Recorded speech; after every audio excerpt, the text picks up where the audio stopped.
1st of August, Rabbi Okay. Horeb. Okay, go ahead. Sorry for the interruption. No, that's okay. We should continue with Horeb then. Meir's talking about a Gemara in Brachas Yud Ches. Yes. Okay. And the Rashi is Lo Shenit. No Shenit. Yes. It's near the last maybe third or quarter of the small column. Yud Chet Aleph. Okay, it's what's the subject? Well, that I didn't get a chance to look at yet. Okay, hold on a second. Good morning, Rabbi Levitt. Good morning. Oh, good morning, Roy. How you doing? Baruch Hashem. Thank you. How's Hannah Bas Shengel? Baruch Hashem, she had the operation. It went okay. There was a slight hiccup during the night, but it's okay now. Baruch Hashem. Wow. Okay. Still a bit worried. Surus Toivos, Yeshuos, V'nechamois. Amen. Wow. Yeah, I got an Aliyah this morning and made a Mishabera. Very nice. Very nice. Ezrat Hashem.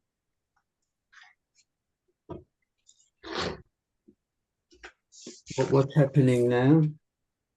I won't be able to do the second session, but we should be able to finish this one. Okay. So, should we take a look at this? I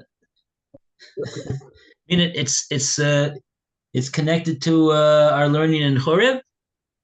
No. It's something really. I was learning Moed Katan and it referenced this. Now we can skip it. I'll take a look at it later. Okay. It's fine. And start with Horeb. Okay. Let's get it down. But at least I found it. Oh, okay, that's good. Found the Rashi, right? Right. Okay, Horeb.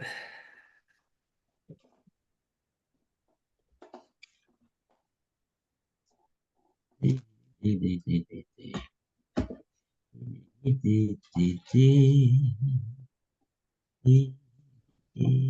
see. Yes, so we are on page 193, and we are in the middle of section 296. Started on the bottom of page 192, and this is the subject of Bechor, the firstborn, and the redemption of the firstborn, Pidyon Aben, and not only that of this. What Rav Hirsch is doing here in this section here is showing the common denominator between the mitzvah Pidyon Haben and other mitzvahs as well. He's spoken about the mitzvah, the din of the land of Eretz Yisrael never can become completely owned by a private individual. It remains, in a certain sense, public property, which is just given to the one who's living there as a custodian to do with it and use it in the proper way, according to what Hashem, the master, wants it to be used. And this is the same idea of Pidyon Bechor, the firstborn, that we redeem the firstborn, just like we redeem something which was dedicated to Hektish. It's now really the property of Hektish after the dedication, after the Hektish, it becomes the property of Hektish. Which what does that mean? It's the property of Hektish. It belongs to Hashem, and so really the whole mitzvah of Pidyon Haben really teaches us that really everything that we have is really belongs to Hashem, and Hashem is giving it to us to be a custodian and a shomer, to use it and in the proper way, and guard from using it in the improper way. And this is where we're holding over here. He's mentioned the mitzvah of Bechor Adam, Bechor Behema, Tahora, and also the mitzvah of Peter Chamor, which we had. I'll mention another time so that everybody will remember it, because I've said it so many times. Everybody's saying, "Why is he always repeating that?" But then you'll remember it that way, because you'll remember it that when you have a firstborn donkey, we said in the Gemara in Bava Metzia that that firstborn donkey has a certain type of kedusha, which needs redemption. It needs the pidyon of Pidyon Peter Chamor. Peter Chamor means the firstborn, the one that came through the mother's womb first. He's the poter, and even though it's not a kosher animal, it's not tohor, it cannot be brought on the mizbeach, but it still has some type of a prohibition of using it in a mundane way, unless and until it has been redeemed. And we discussed over there in the Gemara how it could be redeemed through a exchange with a lamb. And then the lamb belongs to the Kohen, and then the donkey now can be used for mundane labor by the owner. Okay, so that's Pidyon Peter Chamor, and then he's this is where we're holding right now. In Bechor Adam, you contemplate all your children. It's the middle paragraph on page 193. It's the last part of section 296.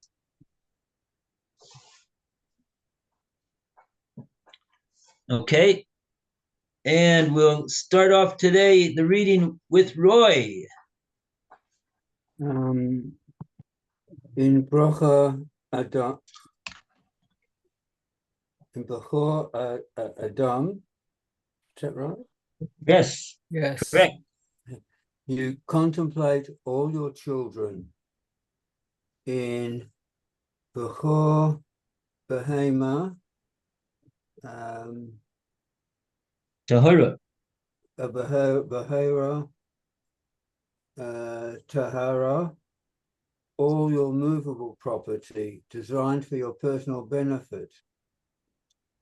In Peter Chamor, all your movable property which serves your human requirements.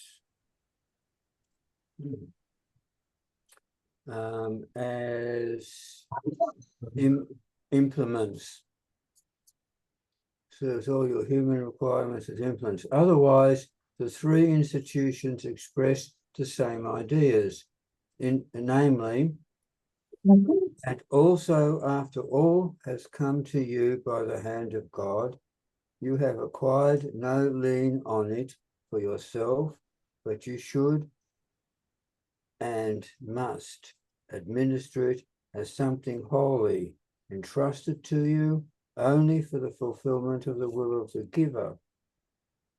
This fundamental principle permeating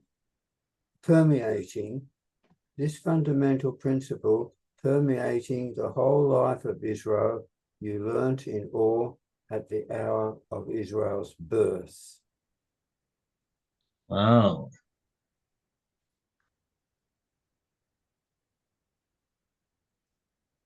Yeah, this is the idea that the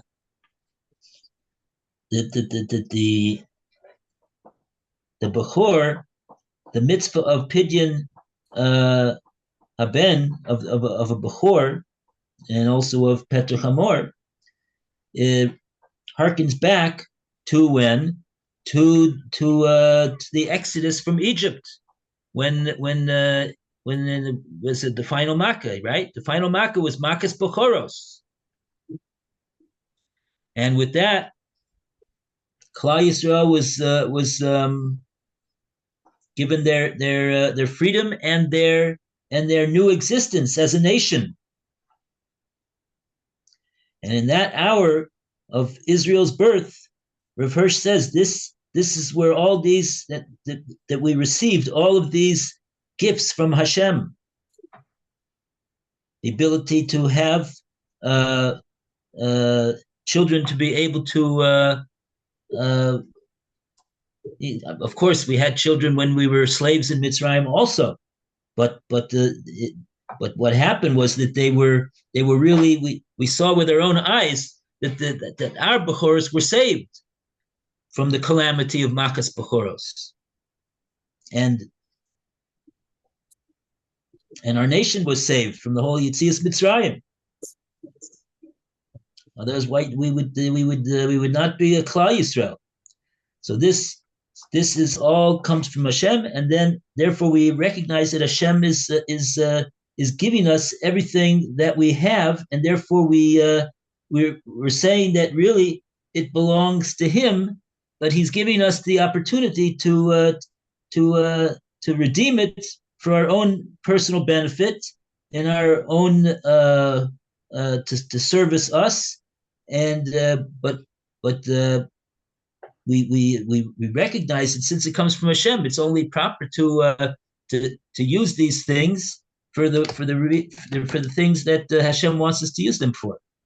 Okay. 297.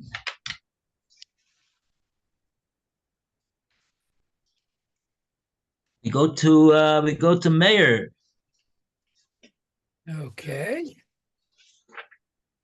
And that says Bechor Adam. Okay. It says, the duty rests upon every man in Israel to redeem his firstborn son with 5 shekalim of fine silver. The duty does not devolve upon the mother. These 5 shekalim are given to the Kohen in money or in kind, but it must belong to the category of movable property and must have real value in itself. Therefore, land, paper money, bills of exchange, etc., are invalid for this purpose. The money must be given to the Kohen as his property, absolutely. He is, however, free to give it back as a gift. The boy must be 30 days old, and he is redeemed on the 31st. If this coincides with Shabbat or a festival, the redemption takes place on the weekday immediately following. If he is not redeemed by his father, the duty of redemption rests upon himself as soon as he comes of age. But it is better that the communal authorities straightway effect the redemption in place of the father, otherwise it might be forgotten. The boy must be the first offspring of the mother, even if he is not the first child of the father. Kohanim and Levites who took over the avoda in the place of the firstborn after the sin of the golden calf are absolved from the duty of redemption, even if it is only the mother who is the child of a Kohen or Levi. It's funny, when I used to do Pidyon Ben, I would have to give the father the 5, I have 5 silver shekels in my possession. Yeah. I would exchange the 5 silver shekels for $5. Uh-huh. And then when he redeemed his son, after all the ceremony was over, I'd ask him, what do you want me to do with the $5 bill? Usually they'd give it to tzedakah, usually. So that's how I handled it. Also, you didn't get back your five No, I got shilling. I got the 5 shekalim back because he has to give me the 5 shekalim for his son. Otherwise, Oh, he gives that to you. Okay, right. Yeah. Sorry. Yeah, of otherwise course. I get the boy. Okay, So right. He has to be redeemed. yep. That's the redemption.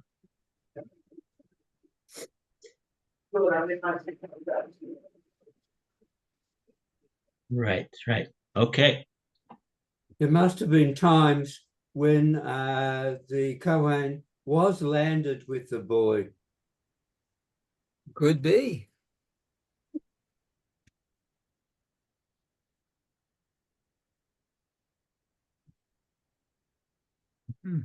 Okay. Okay, so I did that today. yeah, I remember a story that took place this already 10 years ago now. Somebody that Yes. his name was Levine, and he always thought that he was a Levi, and he was exempt from redeeming uh, his firstborn son Ah, because he was a Levi, like Rav Hirsch says over here. But somehow, some way, from the time that the baby was born, he started to do some research about the matter, and not to just rely on the fact that he wasn't from an observant family. The parents were not so familiar with the whole mitzvah altogether, and the and I guess the history of their ichus was not. They thought that they were Levim, and I think and so he had a pidyon ben. He did a pidyon ben, and then at the Suda, he told over the whole story of all of his experience and how he found out, and he did research, and he talked to relatives, and then he went to sites to see what was written on the tombstone, and you know, and pictures of hands or a cup, like a Levi, but the whole story was, I think, somehow, some way, there was, in the war, Jews were running for their lives, and they got passports from this way, and passports just to be able to get, out of the country and to a safe haven, and they got a passport, with somebody else's name, and the name was, but that wasn't really their name. But the passport says it says Levine or something, and so now he's a Levi, of course, because everybody whose name is Levine is a Levi, and nobody ever doubted that, because why should you doubt it? It's a covet to be a Levi, it's a covet to be a Cohen, but anyway, so but he was. Yeah, he checked into it, and that's what it was. So I went home thinking, well, maybe I should check myself. What are you? But that was the end of that. I didn't do it. My father told me that I'm a Levi. All right. So if your father tells you what you are because he's it, that means you should believe him, I suspect. Yeah, I mean, I have yeah, I mean, really, yeah.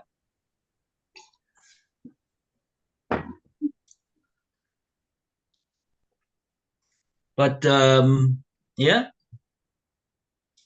but you start thinking about it, and you say, well, how did my father know that he was a Levi? That he's telling me that I'm a Levi, right? Right. You ask him, Dad, how do you know that you're a Levi? You wouldn't ask him such a question like that. He'd think that you were a young whippersnapper, but whatever. So, but it's really, it's a question. It's a question. Okay. Yeah. Anyway, but I never looked into that. So, yeah. Yeah, my niece told me our name is not actually Levitt. The name is Yuda Levitz. She found an entrance form that from Ellis Island in New York that my grandfather and his father came to America from some little place called Vilcomere in Lita. So, but they don't ask him whether they're a Levi. So, Right. But the name the name was changed, become more American. Anyway.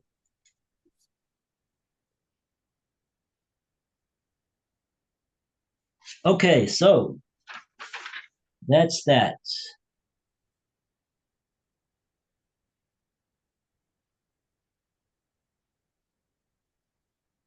Right. So this is the story. Even if the mother of the child is a Bat Kohen. is a daughter of a Levi or a Kohen, even though the husband is a Yisrael, a straight Yisrael. There's no mitzvah of pidyon. There's no mitzvah of pidyon haben. They're absolved of the mitzvah. And Rav Hirsch, and if you'll ask the question, why? What has it got to do? So here Rav Hirsch just says that because Kohanim and Levim, they took over the avoda in place of the firstborn after the sin of the golden calf. And then he says, see section 6. So on that account, they're absolved from the duty of redemption. And that's even, like we said, even if only the mother is a Bas Cohen or a Bas Levi. Your Dea 305. So that's the simple, straightforward one-line answer why that is. Okay.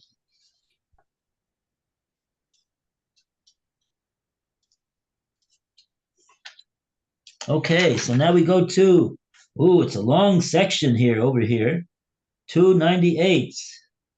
So feel free to split it up, whoever is going to read this one. Louis, you want to start the reading? I knew you'd pick me. Okay. Bechor ha-behema Tahorah. The firstborn of a kosher animal. Whenever the firstling of cattle, sheep, or goat is male, you must declare it as holy and give it to a Kohen. You must let it grow for 30 days to 30 days in the case of small cattle, and with big to 50 days. And if there is no Kohen, you must keep it until you meet one.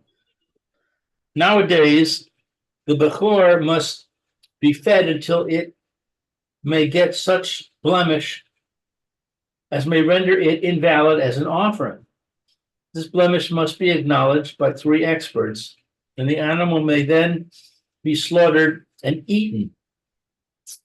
The skin and any wool upon it may be used, but only if it is in the first year. Before passing of 1 lunar year of 12 or 13 months from the 8th day of its birth, or after the first year, or at the end thereof, within 30 days of the appearance of the blemish, Eurodea. If the animal is suffering from a blemish, a bodily blemish or defect, it must not be used like any other animal or meat. It must not be sold at the meat market or weighed against weights, etc. If it turns out that the animal is a treifa, it is completely flesh and skin, forbidden for any beneficial use, and must be buried all wrapped in linen in such a way that there is no fear of its being exhumed. Wow. No bechor, even if it has a mum, may be shorn or made to work. Wool which has been shorn from it or which has fallen off it is usser, prohibited for any beneficial use. And if it becomes mixed with other wool, the whole becomes usser. Nowadays, it is only the experts who may grant permission for beneficial use in cases of undoubted open bodily defects. For directions, see Tur Shulchan Aruch. One may not inflict any injury upon the bechor, directly or indirectly, and if a blemish has thus been inflicted illegally upon the bechor, the animal must not be used.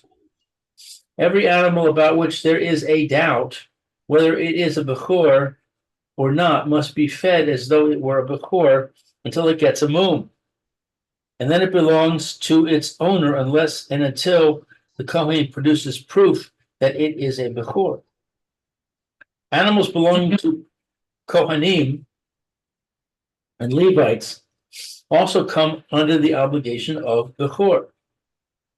The Kohen reared the animal until it gets a mum. Only when the ewe and its young belong together to one or more Jews at birth does the obligation of bechor apply. But if a non-Jew has some material interest, even if only 1,000th part in the ewe or its young, it is free from the obligation of bechor. If his part is limited to one limb, it must be a limb such that if it were removed, the animal would become treifa. At the very least, the part, when removed, must cause a mum. Nowadays, when the right of offering up the bechor does not exist, and the duty of rearing the bechor may easily be neglected, it is an obligation to give some part of the ewe to a non-Jew before she gives birth to the firstling, so that the firstling about to be born does not become a bechor. This is done by a formal purchase, i.e., the non-Jew must make a money payment, in exchange for which the Jew must hand over to him the property in a limb of the ewe upon which its life depends, e.g., such as a lung, heart, head, etc. And this sale must be effected by the form of acquisition called meshicha, i.e., by drawing the animal to himself from its erstwhile position. Wow. If the non-Jew the non-Jewish person is not present, the Jew must make over to him the place where the animal was or is standing as his property for the purpose of his acquiring the animal.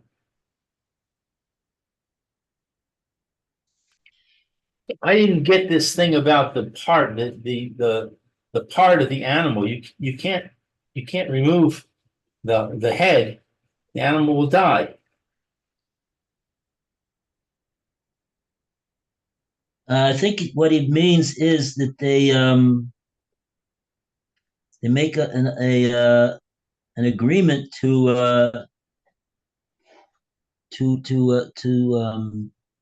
sell that part to the non-Jew. So the non-Jew owns that part of the animal. He says over here, but if a non-Jew has some material interest, meaning he has some ownership interest in the animal, even if only 1,000th part in the mother or in the or its young, I guess that means the Bechor itself, it's free from the obligation of Bechor. But what does it mean that the Jew must hand over him the property in a limb?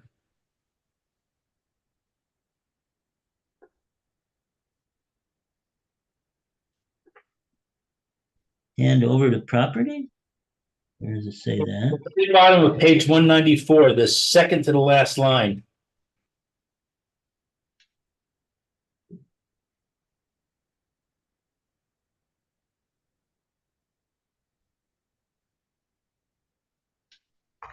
Okay, I see it. Now,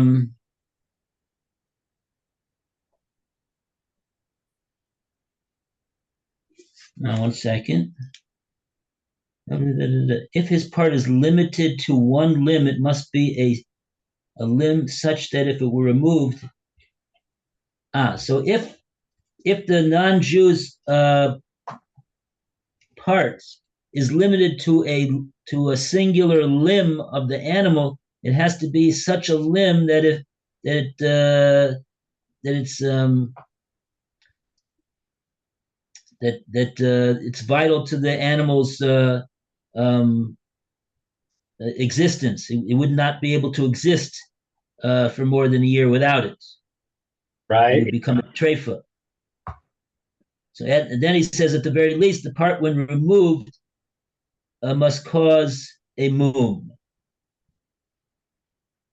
Okay, so different halachas about what portion of the animal the non-Jew needs to have an ownership interest in. Okay, so then he says, nowadays, what? What is the Jew handing over?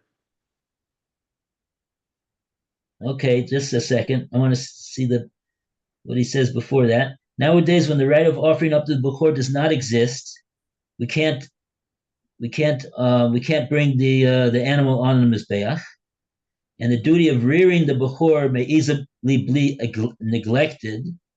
It's a very difficult mitzvah to do nowadays to avoid working the animal in any way.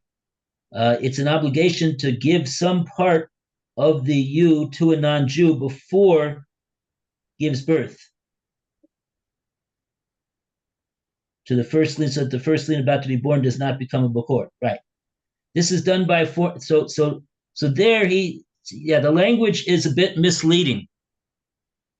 It sounds like he's talking about giving the animal part itself of the animal, which is not correct. It's not talking about that.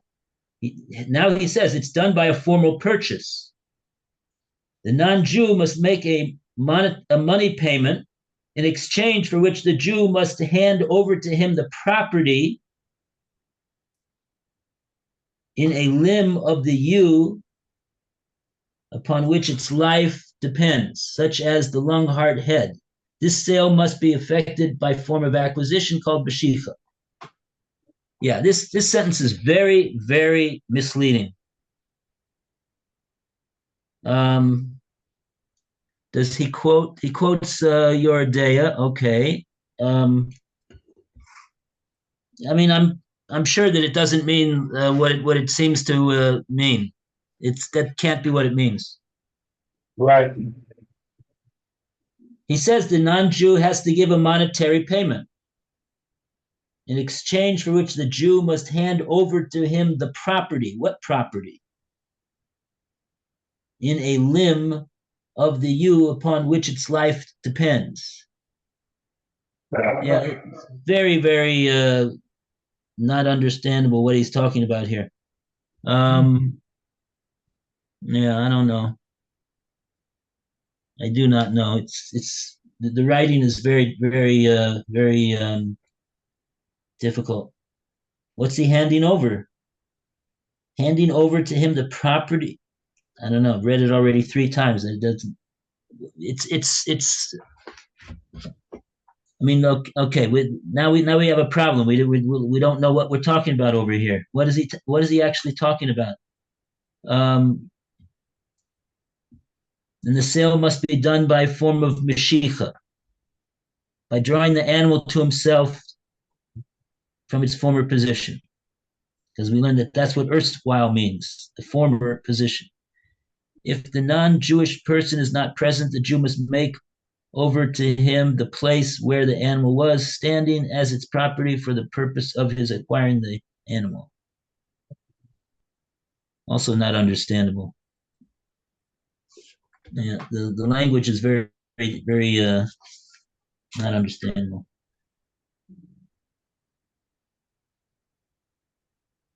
But it could be a bad translation also.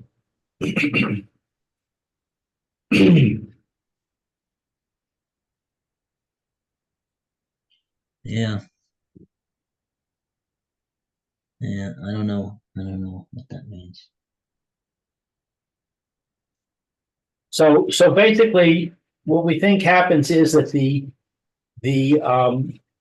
non-Jew purchases the head of the animal for a price which is agreed upon by the owner and the non-Jew, and then he ceremonially he gives him the head, I guess. Maybe. Yeah. And by drawing the non-Jew pulls the animal. He has to pull the whole animal, and he says something like, "I am acquiring the head of this animal." Right? Over the property in a limb of the ewe upon which its life depends.